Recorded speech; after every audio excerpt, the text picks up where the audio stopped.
ជំរាបសួរបងប្អូនប្រិយមិត្តអ្នកស្ដាប់ទាំងអស់របស់ Channel ដំណើររឿងខ្មោចដេចគុណសូមស្វាគមន៍មកកាន់វីដេអូថ្មីជាមួយនឹងសាច់រឿងថ្មីនៅក្នុងថ្ងៃនេះផងដែរសម្រាប់ថ្ងៃនេះអាចនឹងមាន2រឿងសម្រាប់បងប្អូនទាំងអស់គ្នាសម្រាប់ស្ដាប់នៅក្នុងថ្ងៃនេះតែម្ដងហើយថ្ងៃនេះចេញតាន់ពេលតាន់វេលាចេញពេលព្រឹកសម្រាប់បងប្អូនទាំងអស់គ្នាដែលបងប្អូនខ្លះទៅដល់កន្លែងធ្វើការបងប្អូនខ្លះគឺកំពុងតែធ្វើដំណើរហ្នឹងខ្ញុំនិយាយបងប្អូននៅក្នុងប្រទេសតែបងប្អូននៅក្រៅប្រទេសប្រហែលជាអាចនឹងកំពុងធ្វើការឬក៏កំពុងតែសម្រានផងក៏មិនដឹងដែរមួយរយៈពេលនេះយើងមិនសូវជាមានរឿងតាក់ទងទៅនឹងរឿងខ្មោចស្ដាប់ច្រើនទេភាគច្រើនខ្ញុំដំណើររឿងគ្រួសារអញ្ចឹងបងប្អូនដែលជា fan នៅក្នុង channel ដំណើររឿងខ្មោចអាចនឹងរៀងអន់សពុនចិត្តបន្តិចហើយតែបើរឿងគ្រួសារអាចនឹងអញញឹមក៏មិនសូវស្រស់ដែរព្រោះរឿងមួយរយៈនេះគឺរៀងចុកចាប់បន្តិចដែលតាក់ទងទៅនឹងរឿងគ្រួសារអញ្ចឹងថ្ងៃនេះខ្ញុំលើកយកពីសាច់រឿងដែលតាក់ទងទៅនឹងរឿងបន្ទប់ជួលបន្ទប់ស្នាក់នៅឬក៏បន្ទប់សន្តាគារតាក់ទងទៅនឹងបន្ទប់សុទ្ធតែម្ដងដែលខ្ញុំនឹងដំណើរទៅកាន់បងប្អូនទាំងអស់គ្នាហើយសង្ឃឹមថាបងប្អូនបានស្ដាប់ជាការកំសាន្តនៅកំឡុងពេលធ្វើការឬក៏ធ្វើដំណើរឬក៏ពេលកំពុងសម្រាកទៅចោះតែបើសិនជាអ្នកនៅផ្ទះនៅបន្ទប់ជួលម្នាក់ឯងស្ដាប់រឿងនេះហើយអាចនឹងមានអារម្មណ៍ថាអត់សូវល្អដោយសារតែរឿងរ៉ាវទាំងអស់នេះវាស្ដែងហើយវាជារឿងដែលប្រិមិត្តយើងចែកម្លែកមកដែលគាត់បត់ពិសោធន៍របស់គាត់ជួបផ្ទាល់តែម្ដងអញ្ចឹងថ្ងៃនេះនិយាយលេងមួយបងប្អូនបានបន្តិចហើយយើងចូលទៅដល់សាច់រឿងរបស់យើងតែម្ដងសម្រាប់សាច់រឿងទី1នេះគឺខ្ញុំបានមកពីបងប្រុសម្នាក់ដែលគាត់មានឈ្មោះថាច័ន្ទដែលគាត់បានចែករំលែករឿងរ៉ាវដែលតាក់ទងទៅនឹងបន្ទប់ជួលមួយកន្លែងដែលគាត់បានជួលស្នាក់នៅជាមួយនឹងប្រពន្ធរបស់គាត់បងប្អូនទាំងអស់គ្នាបងប្រុសគាត់បាននិយាយថានៅកំឡុងឆ្នាំ2013 2014គឺក្រោយពេលដែលគាត់រៀបការហើយបានមួយឆ្នាំគាត់បានរើពីបន្ទប់ជួលចាស់របស់គាត់ទៅនៅបន្ទប់ជួលថ្មីដែលបន្ទប់ជួលថ្មីនោះគឺជាបន្ទប់ជួលមួយដែលមានតម្លៃថ្លៃជាងបន្ទប់ជួលចាស់របស់គាត់ក៏ប៉ុន្តែវាធំទលាយហើយអាចនិយាយបានថាវាមិនមែនជាបន្ទប់ជួល4 ម៉ែត្រ 4 ជ្រុងទេណាវាជាបន្ទប់ជួលដែលមានតតឹងនឹងប្រហែលជាចូលខ្ទង់4 ទៅ 5 ម៉ែត្រហើយបណ្ដោយនឹងប្រហែលជាចង់10 ម៉ែត្រដែលបន្ទប់ជួលរបស់គាត់ជួលមួយហ្នឹងមិនមែនស្ថិតនៅកណ្ដាលក្រុងភ្នំពេញទេគឺស្ថិតនៅក្នុងទឹកដីបច្ចុប្បន្នប្រហែលជាគេកាត់ចូលភ្នំពេញដែរនៅខាងស្រុកគៀនស្វាយដែលបងប្រុសក៏បាននិយាយថាប្រពន្ធគាត់ធ្វើការរោងចក្រហើយបងប្រុសហ្នឹងគឺគាត់ធ្វើការខាងសំណង់ខ្លះខាងតុកទូខ្លះនិយាយទៅតាក់ទងទៅនឹងការជួសជុលការអីធ្វើសាងសង់អីចឹងទៅគាត់គឺជាកូនជាងគេដែរទេហើយធ្វើការងារហ្នឹងវាមិនមែនទីតាំងច្បាស់លាស់ទេឧទាហរណ៍ថាមានជាងគេធ្វើនៅម្ពិញក៏ធ្វើនៅម្ពិញគេធ្វើនៅខេត្តក៏នៅខេត្តគេធ្វើនៅជីម្ពិញក៏ធ្វើនៅជីម្ពិញគេជួលឲ្យជួសជុលតាណាអញ្ចឹងប្រពន្ធរបស់គាត់ដែលនៅរោងចក្រនៅខាងគៀនស្វាយហ្នឹងប្រហែលជាជុងជិត10 ឆ្នាំហើយមុនពេលរៀបការទៀតអញ្ចឹងគាត់នៅធ្វើការហ្នឹងបងប្រុសក៏ទៅនៅនឹងតាមប្រពន្ធគ្រាន់តែថាពេលធ្វើការគាត់ក៏ធ្វើដំណើរតាមរយៈម៉ូតូហ្នឹងមកធ្វើការរាល់ថ្ងៃអញ្ចឹងទៅជួនកាលទៅគាត់សម្រាកនៅកន្លែងធ្វើការអញ្ចឹងបងប្រុសគាត់និយាយថាបន្ទប់ជួលហ្នឹងរៀងធំដោយសារតែដំបូងកាប់ទៅគេធ្វើជាប្រភេទបន្ទប់ជួលគេខាន់គេធ្វើហើយបានគេខាន់កដាទេតែដោយសារបន្ទប់ជួលហ្នឹងម្ចាស់មុនគេធ្វើបានតែពាក់កដាអញ្ចឹងទៅក៏มันបានខាន់มันបានអីអញ្ចឹងទៅក៏គ្រាន់តែដាក់ដបូលហើយអត់មានលាបថ្នាំមានអីទេបានន័យថាគេគ្រាន់តែចាក់សាបគេមានក្រែយើងមួយគេចាក់សាបហើយគេប្រក់ដបូលហើយអញ្ចឹងហ្នឹងគឺនៅអញ្ចឹងស៊ីម៉ង់អីធម្មតាគាត់ថាគេមានទ្វារមានប្អួចអីត្រឹមត្រូវអញ្ចឹងណាហើយវារៀងធំតលាគ្រាន់ថាតម្លៃបើយើងជួលនៅធម្មតាតម្លៃ$20អញ្ចឹងតែយើងមកជួលនេះវា35ឬក៏40តែបើសិនជាគេមានគ្រួសារច្រើនឬក៏គេមានអីវ៉ាន់ច្រើនគឺគេជួលនៅបានដោយសារតែវាធំតែសម្រាប់គាត់ជួលនៅដែរគាត់អត់ខ្វល់រឿងសមាជិកតិចច្រើនទេតែដោយសារតែទី1ស្រួលពេលដែលនៅបន្ទប់ជួលចាស់របស់គាត់ត្រូវឡើងទៅលើតុកម៉ូតូក្រោមអញ្ចឹងកន្លែងនេះយើងអាចជិះម៉ូតូចូលក្នុងបន្ទប់យើងបានហើយណាមួយទៀតនៅនេះមានបន្ទប់ទឹកនៅក្នុងនឹងស្រាប់វាស្រួលអញ្ចឹងអត់ដូចបន្ទប់ជួលផ្សេងគេប្រើបន្ទប់ទឹករួមអញ្ចឹងវារៀងពិបាកការរស់នៅវាអត់ស្រួលទេហើយប្រពន្ធរបស់គាត់ក៏គាត់ជាមនុស្សម្នាក់ដែលរៀងស្អាតបាតអញ្ចឹងពេលដែលនៅជាមួយគេលោកឡំគ្នាហ្នឹងគាត់ក៏អារម្មណ៍អត់សូវល្អអញ្ចឹងនៅពេលដែលគាត់រើអីវ៉ាន់ចូលទៅថ្ងៃទី1ខ្ញុំសុំនិយាយថ្ងៃទី1ដែលគាត់ទៅនៅបន្ទប់ជួលនោះ ពេលហ្នឹងគឺក៏ប៉ុន្តែប្រពន្ធគាត់រើអីវ៉ាន់ទៅ2 3ថ្ងៃហើយតែអត់ទាន់អស់ដល់ពេលថ្ងៃចុងក្រោយហ្នឹងគាត់ក៏ជួយរើទៅដោយសារគាត់អត់ធ្វើការពេលដែលរើទៅអស់ក៏សម្រេចចិត្តថាទៅនៅមុនថ្ងៃកំណត់ក៏ប៉ុន្តែគាត់គិតថាចាំបន្ទប់ជួលនេះចាប់ខែសិនបានគាត់ទៅនៅបន្ទប់ជួលថ្មីតែដោយសារតែរើអីវ៉ាន់ទៅអស់ហើយណាមួយគាត់ថាទៅនៅហ្មងទៅនៅសល់ 3 4 ថ្ងៃទៀតដែរអញ្ចឹងគាត់ទៅនៅយប់ថ្ងៃទី1ដែលគាត់ទៅសម្រាកនៅនោះបងប្រុសគាត់និយាយថាគាត់គិតថាជាជំនាញបន្ទប់បងប្អូនធ្លាប់ស្គាល់ថាជាជំនាញផ្ទះតែជំនាញបន្ទប់ផ្សេងអញ្ចឹងគាត់ថាពេលដែលថ្ងៃទី1ហ្នឹងគាត់សម្រាកខ្ទង់ប្រហែលជាម៉ោង 10 យប់ពេលហ្នឹងគឺមិត្តភ័ក្តិគាត់មកហូបចុកលេងអីតិចតួចដែរហើយគេទៅវិញខ្ទង់ម៉ោង 8 កន្លះម៉ោង 9គាត់ក៏រៀបចំចានឆ្នាំងអីហើយតែអត់ទាន់លាងសម្អាតទេគ្រាន់តែរៀបចំកវានឹងទៅទុកហែងលោស្អែកប្រពន្ធលាងអញ្ចឹងគាត់ចូលទៅសម្រាកនៅលើក្រែដែលម្ចាស់បន្ទប់ហ្នឹងគេដាក់ឲ្យស្រាប់តែពេលដែលគាត់សម្រាកបងប្អូនទាំងអស់គ្នាព្រឺសបល់ស្រាប់តែគាត់សម្រាកនៅលើក្រែហ្នឹងបងប្អូនគាត់ឃើញមនុស្សមាឌធំខ្មៅហើយមនុស្សស្រីម្នាក់មនុស្សប្រុសម្នាក់កំពុងតែតម្លាក់ខ្លួនពីលើតបូលមកហើយកម្ពស់តបូលពីក្រែគាត់ទៅលើតបូលហ្នឹងប្រហែលជាខ្ទង់10មិនដល់10ម៉ែត្រទេ5ម៉ែត្រ6ម៉ែត្រអាកម្ពស់ដូចយើងធ្វើផ្ទះល្វែងអញ្ចឹងណាអញ្ចឹងពេលដែលគាត់ឃើញនៅក្នុងយូសពហ្នឹងមុនដំបូងគាត់ថាប្រហែលជាយូសពតែដល់ពេលហើយជាក់ស្ដែងគាត់ថាមិនមែនយូសពទេគាត់ឃើញភ្នែកស្រស់ហើយគាត់និយាយទៀតថាពេលហ្នឹងគាត់ដេកអត់ចង់មុងទេដល់ពេលអញ្ចឹងគឺគាត់ឃើញច្បាស់ហ្មងគាត់ដេកអត់ចង់មុងទេថ្ងៃទី1ហ្នឹងណាដល់ពេលអញ្ចឹងគាត់ងើបមើលម៉ោងមើលអីហ្នឹងម៉ោងប្រហែលជាខ្ទង់ម៉ោង 2 10ម៉ោង 1គាត់ក៏ងើបមកផឹកទឹកមើលអីចូលបន្ទប់ទឹកអីហើយគាត់ក៏ទៅសង្ងំដេកវិញពេលដែលគាត់សង្ងំដេកគាត់យល់សពថានៅក្នុងបន្ទប់ហ្នឹងគឺមានខ្សែ2ដែលតម្លាក់មកពីលើតបូលហើយខ្សែហ្នឹងបងប្អូនគឺគេចងស្រាប់សម្រាប់យើងថ្ពុអដែរម្ដងខ្ញុំនិយាយចឹងបងប្អូនយល់ណាហើយក៏ឃើញខ្សែ2ហ្នឹងកំពុងតែយល់ទៅមកអញ្ចឹងណាស្រាប់តែគាត់ដើរចូលទៅក្នុងផ្ទះក្នុងខ្ញុំនិយាយហៅថាផ្ទះចុះព្រោះវាអត់សមបន្ទប់ព្រោះវាធំគាត់ដើរចូលទៅស្រាប់តែគាត់ឃើញខ្សែហ្នឹងយល់ហើយខ្សែហ្នឹងចងពីលើក្រែគាត់មកដល់ពេលអញ្ចឹងឃើញខ្សែយល់អញ្ចឹងគាត់ក៏ដើរទៅគាត់ថាពីណាគេចងខ្សែអញ្ចឹងមើលតែអាក្រក់មើលនៅក្នុងយល់សពហ្នឹងគាត់ក៏ដើរចូលស្រាប់តែពេលដែលគាត់ដើរចូលទៅក៏ឃើញមនុស្សប្រុសម្នាក់មនុស្សស្រីម្នាក់កំពុងតែព្យួរនៅតាហ្នឹងបដ ដល់ពេលឃើញចុះគាត់ស្រែកហឺជួយផងស្រែកចេញមកឲ្យគេជួយស្រាប់តែគាត់ចេញពីទ្វារនឹងអត់រួចចេញពីបន្ទប់នឹងអត់រួចដោយសារបន្ទប់នឹងបិទទ្វារគាត់ព្យាយាមស្រែកគោះទ្វារបងប្អូនទាំងអស់គ្នាស្រាប់តែពេលហើយប្រពន្ធគាត់នឹងមកទះពីក្រោយខ្នងភ្លឹបម្ដាយសួរកាត់អីឯងកាត់អីហាលោឡាផ្អើលគេផ្អើលឯងពេលតែគាត់ភ្ញាក់ដឹងខ្លួនបងប្អូននឹងមិនអីភ្ញាក់ឈរដៃគាត់នឹងគឺទៅគោះទ្វារនឹងឯងឈរគោះទ្វារនឹងឯងមែននេះទេគឺបើយើងនិយាយធម្មតាយើងថាដេកមកមើលណាយើងថាដេកមកមើលចឹងប្រពន្ធគាត់មកគោះពីក្រោយដល់ពេលគាត់ភ្ញាក់ទៅគាត់នៅឈរគាត់នេះថៃប្រពន្ធគាត់ថាឯងគោះទ្វារតែអីភ្ញាក់គេឯងពេញហ្នឹងហើយម៉ោងតែ3ជាងម៉ោង4ហ្នឹងគាត់ដល់ពេលអញ្ចឹងអត់ដឹងបកែកអីមួយប្រពន្ធគាត់ខឹងគាត់ថាយគាត់អញ្ចឹងហើយយើងអត់មានអីគាត់ថាឯងអញយូសពថាឃើញមិនល្អនៅក្នុងបន្ទប់ហ្នឹងអញ្ចឹងបើព្យាយាមចេញទៅក្រៅតែចេញរួចគាត់ថាយូសពទៅចាស់ចំណាស់ហ្នឹងនៅយូសពភ្ញាក់គេភ្ញាក់ឯងផ្អើគេផ្អើឯងបងប្រុសក៏អត់ដឹងខឹងតបប្រពន្ធវិញមិនបើខ្លួនឯងអញ្ចឹងមែនអញ្ចឹងដល់ព្រឹកឡើងក៏ទៅធ្វើការទៅអីចឹងទៅស្រាប់តែពេលដែលគាត់ទៅធ្វើការដល់កន្លែងធ្វើការគាត់ដេកថ្ងៃមកព្រាំងគាត់យល់សពថាគាត់ជិះម៉ូតូតែមិនមែនម៉ូតូគាត់បច្ចុប្បន្នទេមិនដឹងម៉ូតូស្អីទេជិះទៅដល់ផ្ទះរបស់គាត់ស្រាប់តែឃើញមនុស្សជុំវិញបន្ទប់ជួលរបស់គាត់ហ្នឹងគាត់សួរថាកើតអីរត់ទៅគេថាឃើញមនុស្សស្រីចងកដល់ពេលអញ្ចឹងគាត់ក៏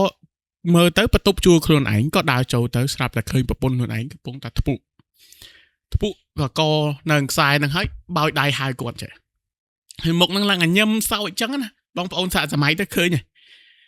ថ្ពួភ្ជក់យកទៅមកអញ្ចឹងហើយបោកដៃហៅគាត់ហើយញញឹមដល់ពេលគាត់ឃើញអញ្ចឹងគាត់ថាមិនអញ្ចឹងគាត់រត់ទៅស្រាប់តែគាត់ភ្ញាក់ដឹងខ្លួនអញ្ចឹងគាត់ទេប្រាប់ប្រពន្ធភ្លាមថាឯងអូនណាល្ងាចហ្នឹងថែមម៉ោងអត់ថែមម៉ោងទេចេញម៉ោង4គាត់ថាទៅផ្ទះអញ្ចឹងប្រយ័ត្នប្រយែងអញ្ចឹងណាប្រពន្ធគាត់សួរថាកើតអីគាត់ថាអត់មានអីទេព្រោះគាត់អត់មានអារម្មណ៍អត់សូវល្អ ដល់គាត់មកដល់ផ្ទះធ្វើអីហូបជុំគ្នាអីហើយម៉ោង8ម៉ោង9ពួកគាត់ក៏សម្រាកទៅចូលសម្រាកទៅបងប្រុសគាត់ថាគាត់សម្រាកអត់លក់ទេថ្ងៃហ្នឹងគាត់មានអារម្មណ៍ថាស្អប់មានអារម្មណ៍ថាដូចពិបាកដូចហប់បន្តិចដូចស្អុះបន្តិចដូចពិបាកក្នុងខ្លួនណា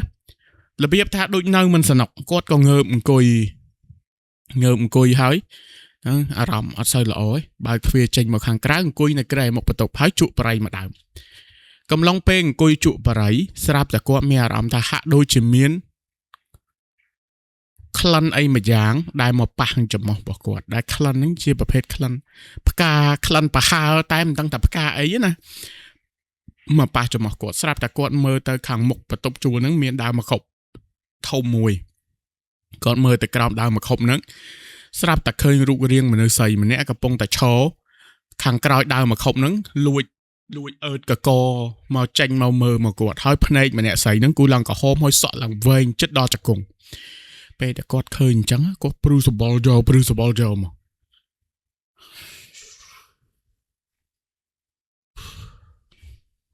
អូយបងប្អូនខ្ញុំព្រឺ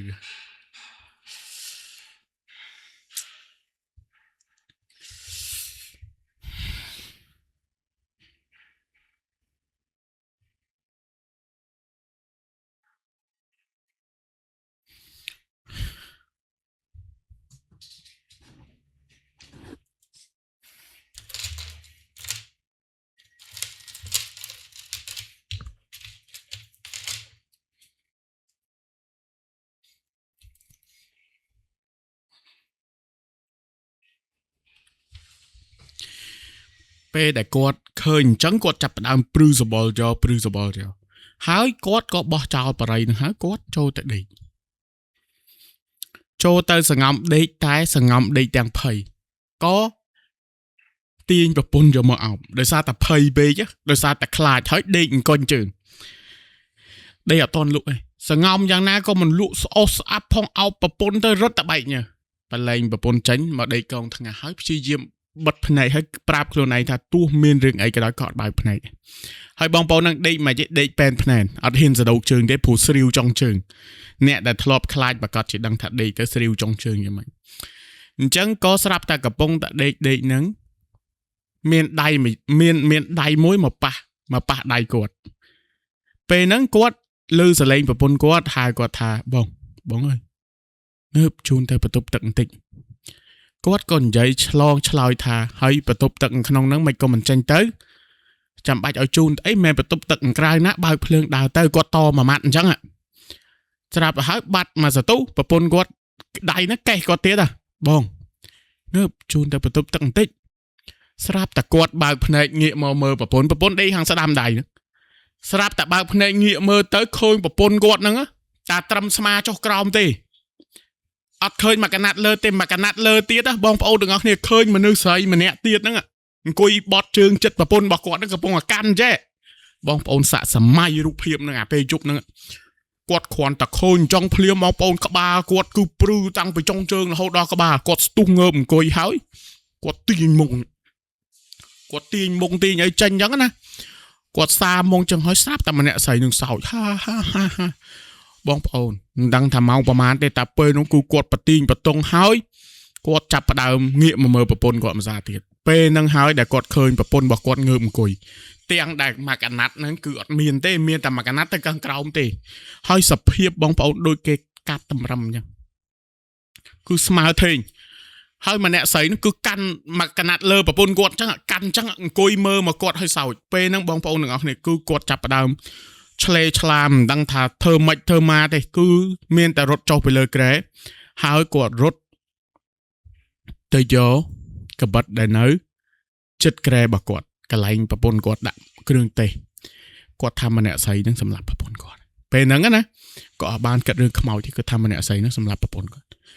ហើយគាត់ស្ទុះយកកបិតហើយគាត់ទៅចុចបើកភ្លើងពេលដែលគាត់ចុចបើកភ្លើងស្រាប់តែងាកមកមើលប្រពន្ធគឺធម្មតាពេលហ្នឹងប្រពន្ធគាត់ភ្ញាក់ប្រពន្ធគាត់សួរថាកាន់កបិតមកធ្វើអីពេលហ្នឹងបងប្អូនដឹងមិនទេប្រពន្ធគាត់ចោទថាគាត់ប្រុងយកកបិតហ្នឹងមកសម្រាប់ប្រពន្ធឯងប្រពន្ធគាត់ស្រែកយកឲ្យគេជួយផងតែមិនមែនស្រែកខ្មោចណាស្រែកថាប្តីខ្លួនឯងរកធ្វើបាបបងប្រុសគាត់ទម្លាក់កបិតភើហើយគាត់ប្រាប់ប្រពន្ធថាអញមិនមែនធ្វើអីទេ គាត់និយាយមួយគាត់ប្រាប់ប្រពន្ធគាត់ថាគាត់បានឃើញមនុស្សស្រីម្នាក់កាន់ក្បាលប្រពន្ធគាត់តែពេលហ្នឹងអ្នកចិត្តខាងហ្នឹងនាំគ្នាចេញមកដោយសារតែស្រែកទៅលឺដល់គេពួកជាងហ្នឹងពីដានអត់មានអីតបោឆ្លោះគ្នាបងប្អូនធ្លាប់ឃើញធ្លាប់អីអាផ្ទះបន្ទប់ធ្វើចិត្តគ្នាអត់មានពីដានអញ្ចឹងប្រពន្ធគាត់បើកទ្វារគេជួយខាត់គាត់ថាម៉េចកុំធ្វើអញ្ចឹងដាក់ប្រពន្ធគាត់ថាអត់ទេគាត់អត់បានរោសម្លាប់ប្រពន្ធអីទេគាត់ឃើញមនុស្សស្រីម្នាក់អង្គុយជិតប្រពន្ធគាត់កាន់ក្បាលប្រពន្ធគាត់ហើយម្នាក់ស្រីហ្នឹងគាត់និយាយគាត់ថាឃើញម្ដងនៅមុខដើមខុបនេះហើយថ្ងៃទី1ដែលគាត់ចូលមកនេះគាត់ឃើញម្នាក់ស្រីនឹងដែរតែលាក់ខ្លួនជាមួយនឹងមនុស្សប្រុសម្នាក់ដល់ថ្ងៃទី2ហ្នឹងគឺគាត់ឮសំឡេងប្រពន្ធគាត់ហើយគាត់ក៏បើកភ្នែកងាកទៅឃើញម្នាក់ហ្នឹងកាន់ក្បាលប្រពន្ធគាត់ចង់មកជួយប្រពន្ធទេគាត់មិនមែនចង់ធ្វើបាបប្រពន្ធទេ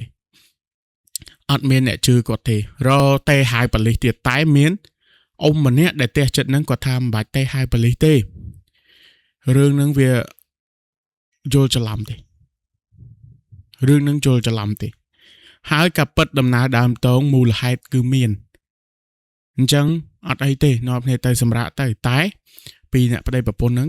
យប់ហ្នឹងបាច់សម្រាប់នៅបន្ទប់ហ្នឹងទេទៅដេកបន្ទប់គាត់ក៏បានដែរឬក៏ដេកបន្ទប់ចិត្តហ្នឹងក៏បានដែរកុំតែដេកក្នុងហ្នឹងវិញម្នាក់នាំគ្នាឆ្ងល់អ្នកដែលនៅបន្ទប់ចិត្តហ្នឹងនាំគ្នាឆ្ងល់តើតែព្រឹកឡើងបងប្អូនទាំងអស់គ្នាតើតែព្រឹកឡើងក៏អ៊ំប្រុសម្នាក់ហ្នឹងគាត់មកលួចប្រាប់បងប្រុសម្ចាស់សាច់រឿងហើយនឹងប្រពន្ធថាបន្ទប់ដែលពួកគាត់ធ្លាប់នៅហ្នឹងគឺកាលពីធ្វើឲ្យដបងគឺមាន2អ្នកប្តីប្រពន្ធមកនៅក្នុងហ្នឹងហើយ2អ្នកប្តីប្រពន្ធហ្នឹងគឺជាអ្នកដែលរៀនអាគមអូមអាមតែងតែមានគេមករកបន្តបន្ទាប់ហើយអ្នកជួលបន្ទប់ម្ចាស់ផ្ទះហ្នឹងអត់ដឹងថា2អ្នកប្តីប្រពន្ធហ្នឹងធ្វើអញ្ចឹងទេព្រោះគាត់អត់នៅផ្ទះហ្នឹងដែរទេគាត់នៅកន្លែងផ្សេងតោះដល់ពេលចេញចូលញឹកទៅក៏ឆ្ងល់គេទៅមើលក៏ដឹងថា2អ្នកប្តីប្រពន្ធហ្នឹងអញ្ចឹងហើយអ្នកដែលនៅចិត្តហ្នឹងគឺនៅអត់បានទេយប់ឡើងឮសំឡេងស្រែកយំឮសំឡេងអីហើយតែងតែឃើញពពួកព្រាយពពួកអមនុស្សហ្នឹងគឺឈរនៅមាត់ទ្វារផ្ទះហ្នឹងហើយនឹងឈរលើតបោផ្ទះរហូតដល់គេប្រាប់ទៅម្ចាស់ផ្ទះហ្នឹងមកពិតជាឃើញជាក់ស្ដែងអញ្ចឹងក៏បដិញ2អ្នកប្តីប្រពន្ធនឹងចេញតែមុននឹង2អ្នកប្តីប្រពន្ធនឹងចេញគាត់និយាយថាគាត់អត់ឲ្យម្ចាស់ផ្ទះហ្នឹងនៅបានសុខទេពេលដែលចេញទៅបានមួយឆ្នាំម្ចាស់ផ្ទះហ្នឹងស្លាប់ដោយធ្វើអតិឃាតខ្លួនឯងក្រោយមកបន្ទប់ជួលហ្នឹងលែងមានអ្នកនៅទាំងអស់មកដោយសារគេនិយាយថាម្ចាស់បន្ទប់ជួលហ្នឹងឡងមកគួរទ្វារទាលុយហើយមកទាំងសភាពគួរឲ្យខ្លាចណាក្រោយមកទៀតអ្នកទិញបន្ទប់ជួលអ្នកទិញដីហ្នឹងម្ចាស់ក្រោយហ្នឹងគេធ្វើពិធីសូត្រមន្តអីចឹងទៅតែមានបន្ទប់មួយដែល2អ្នកប្តីប្រពន្ធដែលជាគ្រូហ្នឹងនៅគឺនៅអត់បានទេបន្ទប់ផ្សេងនៅបានតែបន្ទប់ហ្នឹងគឺនៅអត់បានទេហើយអ្នកដែលនៅបន្ទប់ចិត្តហ្នឹងខ្លះក៏ថាពេលខ្លះយប់ឡើងឃើញមនុស្សឮសលេងមនុស្សដើរលើតបូលតែគេអត់ដឹងថាជាស្អីទេជួនកាលដេកឃើញកណាត់សហោះកាត់ព្រោះតបូលតែមួយតែអត់មានបិទចិត្តខណ្ឌទេខាងលើហ្នឹងគឺចំហទៅមកទាំងអស់ហ្នឹងគឺឃើញកណាត់ហោះទៅមកអញ្ចឹងគាត់ដឹងថាអញ្ចឹងបន្ទប់ជួលហ្នឹងជាបន្ទប់ជួលដែលមានពពួកអមនុស្សមានព្រាយនៅដែលគេຕົកនៅហ្នឹងឬក៏អីចឹងទៅគាត់រើអីវ៉ាន់ពីបន្ទប់ជួលថ្មីមកនៅបន្ទប់ជួលចាស់វិញទៅលែងឃើញលែងអីទាំងអស់គាត់ថាគាត់សំណាងគាត់ថា2យប់ហ្នឹងគឺលេងគាត់ស្ទើរតែលួសព្រលឹងអាចុងក្រោយពេលអាចុងក្រោយគេពេលដែលឃើញប្រពន្ធគាត់តាមមកកណាត់ក្រោមហើយក្បាលនៅគេកាន់គាត់ថាគាត់ជ្រុះសក់តតែរកគេស្រោចទឹកព្រោះគាត់ស្លុតគាត់ឃើញគាត់នឹកឃើញរឿងហ្នឹងគឺគាត់ស្លុតមកចឹងបងប្អូនសាកសម័យមើល2យប់ហ្នឹងគឺមិនធម្មតាទេបើអ្នកមកស្រួលគៀងហើយពេលហ្នឹងបើកុំតែមានអ្នកដឹងរឿងហ្នឹងត្រូវគេចោទគាត់ថាគាត់ហ្នឹងប៉ុនប៉ងធ្វើបាបប្រពន្ធអីទៀតគាត់ថាគាត់ភ័យមែនតើហើយពេលហ្នឹងគឺគាត់គិតអីអត់ឃើញទេគ្រាន់តែថាខ្លួនប្រាណរបស់គាត់ហ្នឹងគឺព្រឺអស់ហើយម្នាក់ស្រីហ្នឹងគឺគាត់ថាពេលហ្នឹងគឺដូចមនុស្សមែនតើតែដល់ពេលដែលគាត់ស្ទុះទីងមុងទីងអីហ្នឹងម្នាក់ស្រីនឹងសោចបានគាត់ថាមនុស្សឬក៏ខ្មោចតែក្នុងចិត្តគាត់មួយលួចគាត់ថាប្រហែលជាមិនមនុស្សទេព្រោះទ្វារកលឹះទ្វារអីទាំងអស់គាត់ចាក់សោទាំងអស់អញ្ចឹងមនុស្សនឹងចូលមកតាមណាហើយសំឡេងដែលហៅគាត់ហ្នឹងគឺជាសំឡេងប្រពន្ធគាត់បើសំឡេងអ្នកផ្សេងក៏គាត់អត់ភ្ញាក់អត់បើកភ្នែកមើលដែរអញ្ចឹងគាត់ថាប្រហែលជាពពួកអមនុស្សដល់ពេលគាត់បើកភ្នែកមកគឺពិតមែន ចឹងបងប្អូនសាកកិត្តសម័យវិភាគខ្លួនឯងយល់ឃើញយ៉ាងណាអាចខមមិនខាងក្រោមបានសាច់រឿងទី1គឺមានប៉ុណ្្នឹងឯងសម្រាប់សាច់រឿងទី2នេះគឺកើតឡើងនៅខេត្តមួយដែលជើងកុំជ័យដើម្បីកុំឲ្យប៉ះពាល់ទៅដល់ជីវកម្មរបស់គេព្រោះអីខេត្តហ្នឹងតូចទេទីក្រុងទីរួមខេត្តហ្នឹងគឺតូចទេហើយក៏មិនសូវជាមានផ្ទះស្នាក់អីប្រហែលដែរបើយើងនិយាយទៅប្រកាសជាគេដឹងហើយប្រកាសជាវាវែងឆ្ងាយទៅទៀត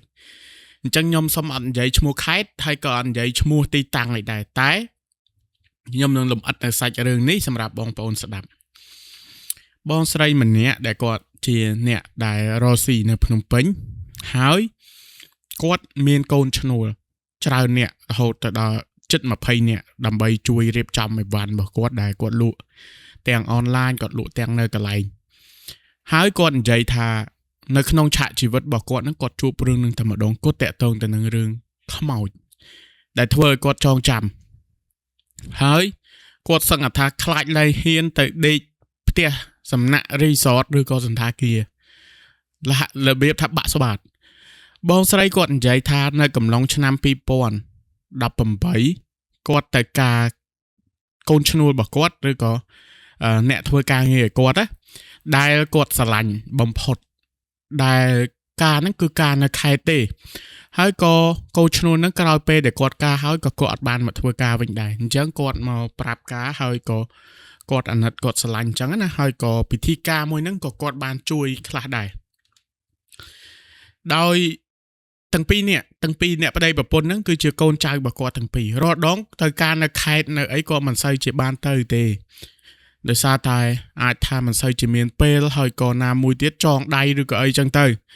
តែនេះដោយសារតែក្មេងៗហ្នឹងគាត់ស្និទ្ធស្នាលគាត់ស្រឡាញ់អញ្ចឹងគាត់ទៅហើយគាត់ទៅ3នាក់កូនរបស់គាត់អាយុ5ឆ្នាំមួយកូនប្រុសរបស់គាត់ណាគាត់ហើយនឹងប្តីរបស់គាត់ទៅហ្នឹងគឺគាត់គិតថានឹងអត់ទៅពេលល្ងាចទេគាត់គិតថាទៅត្រឹមតែពេលហាយចំនួនពេលព្រឹកបើមិនទាន់ចំនួនទេត្រឹមតែនៅកាត់សក់នៅអីហើយគាត់ត្រឡប់មកពេញវិញហើយក៏អត់នៅយប់ទេតែនៅពេលដែលទៅដល់ក្រុមគ្រួសារកូនចៅរបស់គាត់ហើយនឹងកូនចៅរបស់គាត់អីហ្នឹងក៏សុំថាមេអើយនៅជប់លៀងដល់ល្ងាចទៅព្រោះល្ងាចហ្នឹងចង់ភៅខ្លួនឯងមានម្ហូបឆ្ងាញ់អញ្ចឹងណាហើយណាមួយចង់ឲ្យមេនៅរួមនៅអីចឹងទៅហើយនៅសម្រាប់នៅនឹងទៅគេបកគលផ្ទះឲ្យមួយមានអ្នកជួយមើលរៀបចំអញ្ចឹងណាអញ្ចឹងគាត់ក៏និយាយមួយប្តីថាបើគ្នាសុំទទូចចឹងហើយបើយើងទៅវាដូចជាចិត្តដាច់ពេកតែគាត់អត់សម្រាប់នៅនឹងទេដោយសារកូនគាត់រៀងពិបាកអញ្ចឹងណានិយាយថាចេះក្មេងវាធ្លាប់ដេកកន្លែងតិចម៉ាស៊ីនតិចដេកអីចឹងទៅដល់ពេលឲ្យគ្នាទៅដេកស្អុះខ្លាចតែវាររឿងជប់ប្រលប់អីពិបាកអញ្ចឹងគាត់ថាគាត់ធ្លាប់បានទៅសម្រាប់នៅទីរួមខេត្តនឹងដែរចង្ងាយនឹងប្រហែលជា20គីឡូជាងពីផ្ទះការគឺទៅដល់ទីរួមខេត្តហើយផ្ទះសំណាក់មួយហ្នឹងគាត់ធ្លាប់ស្នាក់ការពី5ឆ្នាំមុននៅពេលដែលគាត់ធ្វើការងារតាមខេត្តដោយខ្លួនឯងគឺគាត់ធ្លាប់មកសម្រាប់នៅផ្ទះហ្នឹងអញ្ចឹងគាត់ថាគាត់ចាំគាត់តែកក់កន្លែងហ្នឹងមើលសួរកន្លែងហ្នឹងមើលថាគេនៅបើកទេសនៈទៀតអត់ព្រោះអីបងប្រុសដែលត្រូវជាប្តីរបស់គាត់គាត់ឆ្លាតអាចតែឆ្លាតគាត់រកមកចូលបាយមួយស្តៀងខ្ញុំដែរនៅពេលដែលទៅណាទៅណីឧទាហរណ៍ថាយើងធ្លាប់ទៅម្ដងតែយើងអត់មាន contact ទេទៅភោជនីយដ្ឋានឬក៏ទៅទស្សនៈឬក៏សន្តាគារអីចឹងគឺ search Google ហើយយើងមើលក្នុង Google លេខទូរស័ព្ទឃើញអីនៅក្នុងហ្នឹងមកអញ្ចឹងបងប្រុសគាត់មើលតាមហ្នឹងទៅលេខទស្សនៈអីហ្នឹងហើយគាត់ក៏ខលទៅសួរថាគេនៅមាននៅបើកនៅអីចឹងណាផ្ទះទំជួសជុលថ្មីអីចឹងទៅអញ្ចឹងគាត់ថាគាត់ទៅដល់ហ្នឹងប្រហែលជាម៉ោង9ម៉ោង10យប់ហើយគាត់កក់បន្ទប់ម៉ាស៊ីនត្រជាក់មួយហើយកុំភ្លេចរកកង្ហាលថែមឲ្យគាត់មួយផងព្រោះគាត់គេម៉ាស៊ីនត្រជាក់ឲ្យគាត់ត្រូវការកង្ហាលទៀតអញ្ចឹងចាំបូកលុយបន្ថែមទៅធ្វើម៉េចឲ្យមានកង្ហាលឲ្យគាត់មួយដល់ពេលហើយក៏គាត់មានអារម្មណ៍ថាកក់ក្ដៅហើយគាត់បានកក់គាត់បានអីមានកន្លែងគេអញ្ចឹងគាត់ថាម៉ោង9 10រួមហើយអីហើយហូបហើយគាត់ទៅគេងនៅក្នុងឲ្យព្រឹកឡើងបានគាត់ទៅពេញវិញព្រោះពីទីរោមខេត្តនោះទៅពេញយូរដែរហើយយើងអត់អាចធ្វើដំណើរពេលយប់ទេអញ្ចឹងក៏នៅចូលរួមថ្ងៃហ្នឹងគឺអត់ទៅនោះទេនៅនឹងសម្រាប់នៅនឹងអីចឹងទៅក៏នៅចូលរួមពិធីមង្គលការមុនដំបូងថាម៉ោង9 10ទេតែសបាយទៅរួមបាស ចាក់បាសចាក់អីចឹងណារហូតដល់មក10កន្លះយប់បានគាត់សម្រេចថាទៅនៅផ្ទះសំណាក់នោះកូនហើយនឹងប្តីនឹងមកដេកក្នុងឡានចាំគាត់នៅរំជាមួយនឹងអ្នកភូមិអ្នកស្រុកអីចឹងទៅហូបប៊ីយ៉ាហូបស្រាយចឹងទៅហើយក៏នៅដល់យប់ជ្រៅអញ្ចឹងពេលដែលធ្វើដំណើរពីផ្ទះពីផ្ទះការហ្នឹងទៅផ្ទះសំណាក់ហ្នឹងប្រហែលជាខ្ទង់តែកន្លះម៉ោងឯទេអញ្ចឹងបងប្រុសបងស្រីគាត់ក៏ធ្វើដំណើរមកដល់ផ្ទះសំណាក់ហ្នឹងគាត់មើលទៅរៀងប្លែកដោយសារគេប្រាប់ថាគេទៅជួសជុលថ្មីគាត់ក៏ចូលទៅហើយគាត់ក៏ឲ្យលេខឲ្យអីទៅក៏មានអ្នកដែលចាំទទួលភ្ញៀវហ្នឹងម្នាក់ប្រុសប្រហែលជាអាយុ10ឆ្នាំជាងអាចថា17 18ឆ្នាំចុះក៏ជូនគាត់ទៅបន្ទប់ជាន់ទី1ការគាត់មកសម្រាប់លើកទីមុននៅជាន់ទី1ដែរតែមិនបន្ទប់ហ្នឹងទេតែបន្ទប់នេះគឺនៅជាប់ចតាហ្មងអញ្ចឹងគាត់ក៏ចូលទៅឃើញថាបន្ទប់ស្អាតបើយើងរៀបរាប់ទៅវាដូចតែគេដូចតែឯងទៅតែមានទូឈើដាក់ខោអាវមួយធំល្មមមានតុសម្អាងមួយមានទូរទស្សន៍មួយសេរីចាស់ហើយក៏មានតុនៅក្រោមទូរទស្សន៍នឹងមួយដែរហើយបើនិយាយពីប្រគុណវិញគឺធម្មតាមានទឹកក្តៅទឹកត្រជាក់មានអីចឹងទៅអញ្ចឹងពេលដែលទៅដល់ផ្ទះសំណាក់នឹងភ្លាមបងស្រីនឹងគាត់អត់ងូតទឹកទេដូចមិនមែនថាគាត់កក្រិចគាត់អីទេជាទូទៅពេលដែលយើងផឹកស្រាយើងស្វឹងហើយណាមួយផុតពីម៉ោង10យប់ទៅគឺអត់ឲ្យងូតទឹកទេអញ្ចឹងគាត់ក៏មកសម្រាកលើពូកហើយប្តីរបស់គាត់ក៏លើកកូនយកមកគេងប្តីរបស់គាត់អត់ងូតទឹកទេគាត់ចូលទៅគ្រាន់តែលាងខ្លួនតិចតួចទេហើយបងស្រីទៅដល់គាត់ស្វឹងហ្មងគាត់និយាយថាគាត់ស្វឹងសឹងថាដេកលក់ប្តីគាត់ផ្លាស់កៅអៅឲ្យអីឲ្យហើយប្តីគាត់ហ្នឹងក៏ remove make up ឲ្យគាត់ជូតអាទឹក remove make up ហ្នឹងវាតិចផងប្តីគាត់ក៏តកក់កសៃយកមកជូតខ្លួនជូតដៃជូតជើងគាត់សិតតែដីហ្នឹងហើយស្រាប់តែគាត់ស្វាងគាត់ថាស្វឹងស្ទើរតែដេកលក់ហើយដល់ពេលប្តីជូតដៃជូតជើងឲ្យហើយក៏ស្វាងចេះហ្មងស្វាងចេះហ្នឹងក៏មើលទូរស័ព្ទមើលអីតិចទៅប្តីរបស់គាត់ហត់ផងគាត់មើលកូនផងគាត់អីផងណាគាត់ដាក់ខ្លួនទៅសមុខក្រតបងស្រីគាត់ស្វាងគាត់ក៏ដេក scroll មើលទូរស័ព្ទស្រាប់តែកំឡុងគាត់ scroll មើលទូរស័ព្ទហ្នឹងខ្ទង់មកហើយជាម៉ោងមិន10កន្លះចុះគាត់និយាយថាស្ងាត់ជ្រាបហើយនិយាយមួយទៀត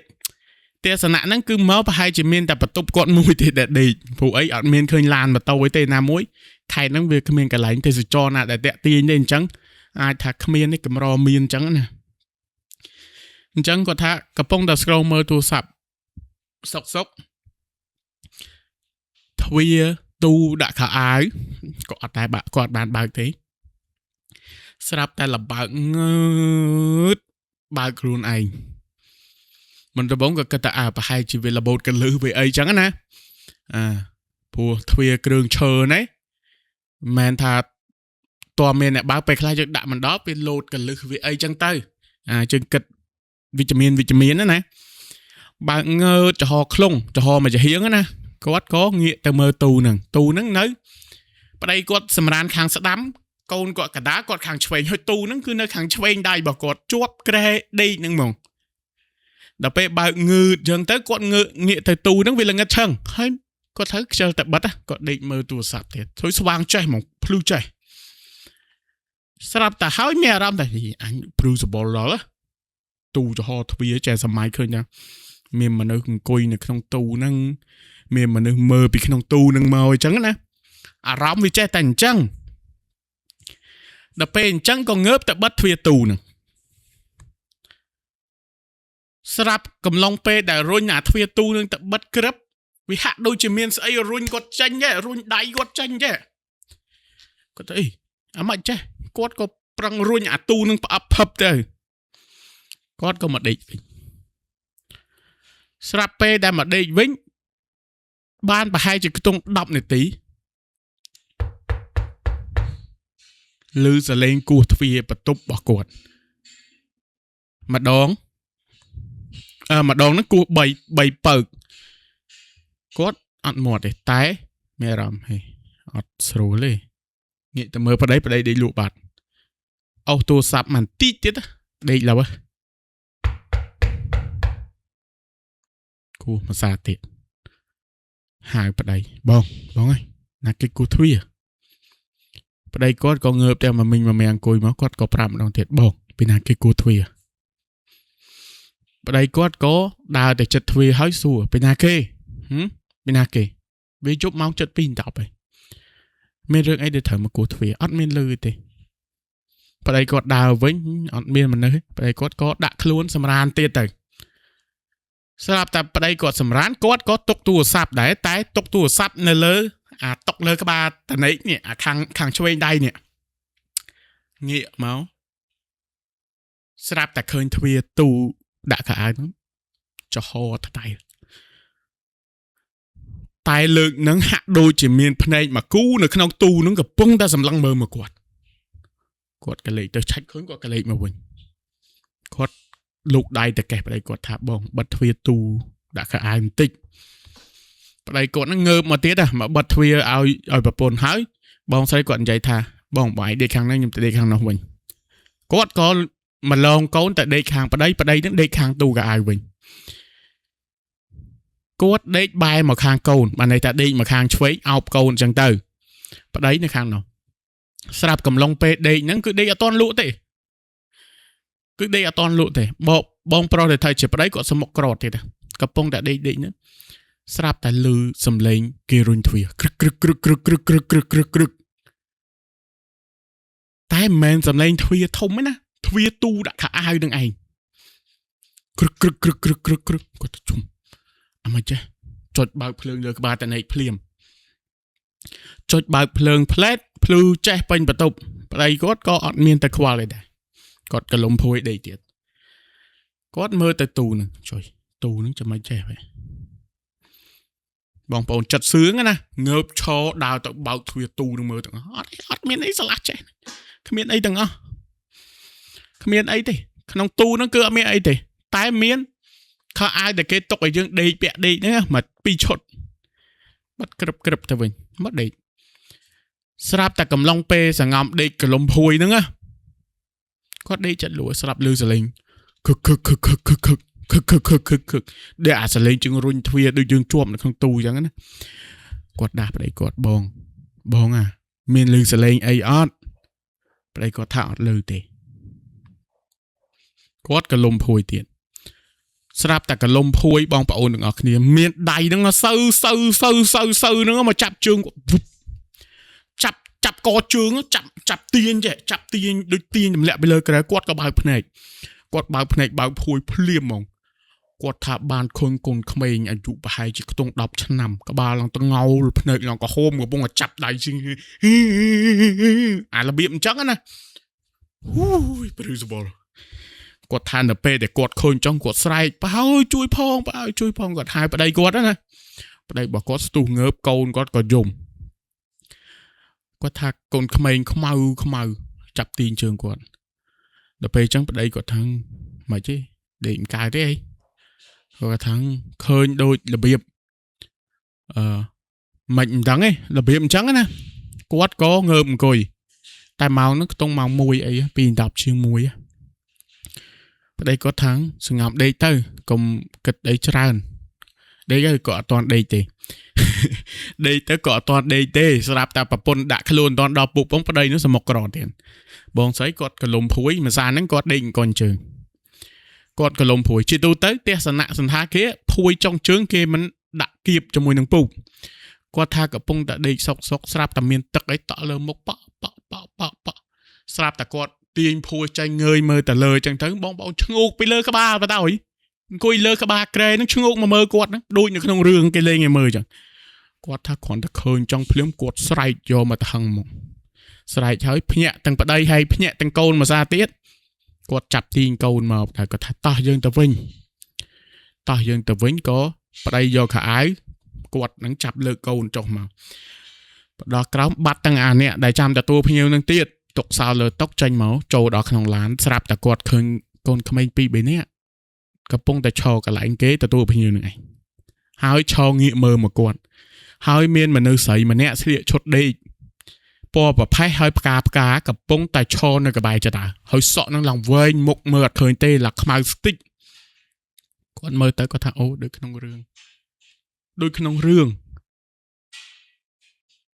ហើយពេលហ្នឹងគាត់សួរប្តីគាត់ថាមានឃើញអីអត់ប្តីក៏អត់ឃើញតែគាត់ឃើញតែម្នាក់ឯងទេសំបីអាសាលេងហ្នឹងក៏អញ្ចឹងដែរ ចឹងបងប្អូន2អ្នកប្តីប្រពន្ធជិះឡានដឹងជីតាណាជីទៅផ្ទះការវិញទៅដេកនៅផ្ទះការវិញតលតស្អែកឡើងភ្លឺបាននិយាយរឿងនឹងអីហើយហូបអីពេលព្រឹកហើយបានត្រឡប់មកបំពេញវិញពេលដែលត្រឡប់មកបំពេញវិញបងប្អូនទាំងអស់គ្នាគាត់នៅតែសម័យឃើញរូបភាពហ្នឹងគាត់នៅគាត់មានអារម្មណ៍ថាអត់ស្រួលខ្លួនឈឺក្បាលវិលមុខហើយបិទភ្នែកទៅឃើញសម័យឃើញតែម្នាក់ស្រីដែលឈរនៅក្បែរចដានឹងមិនមែនឃើញកូនក្មេងនៅទីជើងណារហូតដល់ម្ដាយក្មេករបស់គាត់យកគាត់ទៅស្រោចទឹកបានគាត់លែងមានអារម្មណ៍អីហើយពាក់អំបោះពាក់អីចឹងទៅអញ្ចឹងអានេះគឺជារឿងដែលបងស្រីក៏បានជួបនៅពេលដែលគាត់ធ្វើដំណើរទៅខេត្តទៅការ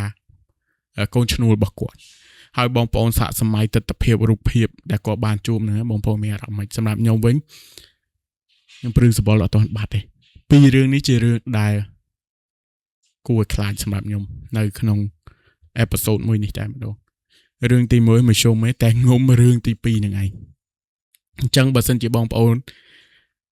ស្ដាប់ហើយយល់ឃើញយ៉ាងណាបងប្អូនអាចខមមិននៅខាងក្រោមវីដេអូនេះបាន